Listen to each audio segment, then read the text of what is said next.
ଆମର ଗୋଟେ ସବୁବେଳେ ସ୍ତ୍ରୀ ଉପରେ ଫୋକସ୍ କରୁ ଆମେ। ସ୍ତ୍ରୀର ଆମେ ହର୍ମୋନ୍ ଟେଷ୍ଟ କରିବା, ତାର ସବୁ ଅଲ୍ଟ୍ରାସାଉଣ୍ଡ କରିବା, ତାର ଟେଷ୍ଟ କରିବା, ତାର ଏଗ୍ କେମିତି ବାହାରିବା। But both play the same role. Wife and husband they play the equal role to make a pregnancy.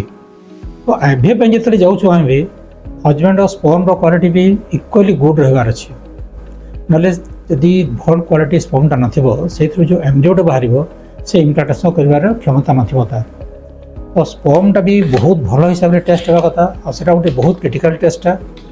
ଆପଣ ଦେଖିଥିବେ ସ୍ପର୍ମଟା ଗୋଟେ ଏମିତି ଟେଷ୍ଟ, ସିଗ୍ନାଲ୍ ଫିଟ୍ ଟେଷ୍ଟ। ତ ଯେକୌଣସି ଷ୍ଟ୍ରିଟ୍ ଲେସ୍ ଛୋଟ ଲେବ୍ରେ ବି କରିକି ରିପୋର୍ଟ ଧରି ଆଣନ୍ତି ଲୋକ, କିନ୍ତୁ ଏଠି ଆମେ ଯେତେବେଳେ ଆମର ଷ୍ଟାଣ୍ଡାର୍ଡ଼ରେ ଆମେ ଦେଖୁ ଚେକ୍ କରୁ ଅଲଗା ଜିନିଷ ବାହାରେ। ତ ୱାନ୍ସ ଥରେ କରିବେ, କିନ୍ତୁ the best of the best ଜାଗାରେ କରିବା ଦରକାର, ବେଷ୍ଟ ଅଫ୍ ଦ ବେଷ୍ଟ ହ୍ୟାଣ୍ଡରେ ବି କରିବା ଦରକାର। କାହିଁକିନା ଅଦରୱାଇଜ୍ ସବୁବେଳେ ମିସଗାଇଡ୍ କରୁଥିବ, ସେ ଗୋଟେ ରିପୋର୍ଟ ଯଦି ଆପଣ ମିସଗାଇଡ୍ କରିବ ସବୁ ଖେଳ ଖରାପ ହେଇଯିବ। ତ ମେଲ୍ ପାର୍ଟନରର sperm test should be done very accurately. There are so many techniques, so many things are there. ସେମିତି ଇନଷ୍ଟ୍ରୁମେଣ୍ଟସ୍ ବି ଅଛି ସବୁ। ଏତେ ସହଜ ଜିନିଷଟେ ନୁହେଁ ଯେମିତିକି ଆମେ ଯେଉଁଠି ପାରିବା ସେଠି କରିଦେଇପାରିବା।